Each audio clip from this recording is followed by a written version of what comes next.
Good morning, friends. Come along with me today as I make some beautiful and delicious peach and sweet cherry jam. This will only take around an hour of your time, and it's totally worth it. I'm making this batch of jam for an upcoming farmer's market, but I'm making some extra so that my family can enjoy some as well. Make sure you stick with me through the whole video to see the process play out, but at the end of this video, I'm going to give you the quick version of this recipe so you can reference it easily in the future. Today, I'm using 8-ounce jars to can up my jam, and I'm also using lids from ForJars. We partner with ForJars because they are an amazing family-owned business who produces top-quality products. We seriously love them.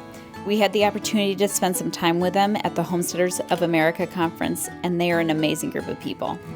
Check out ForJars in the link in the description below. Okay, let's get started.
All right, here's the quick version for you.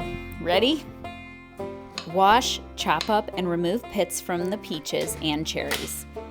Add the fruit to a blender or food processor and create a puree. To a saucepan, add 8 cups of puree, 4 tablespoons of lemon juice, and 2 boxes of fruit pectin. Mix well. Let it come up to temperature and boil for 1 full minute while stirring continuously. Next, add 6 cups of raw cane sugar and mix well. Bring it back up to a boil and let it boil for 1 minute, stirring continuously. I like to add in a dash of cinnamon and a splash of vanilla to enhance the flavor. Skim off the top for any foam, and then you're ready to put the jam into your canning jars. I'm water bath canning my jars for 10 minutes in my Presto digital canner.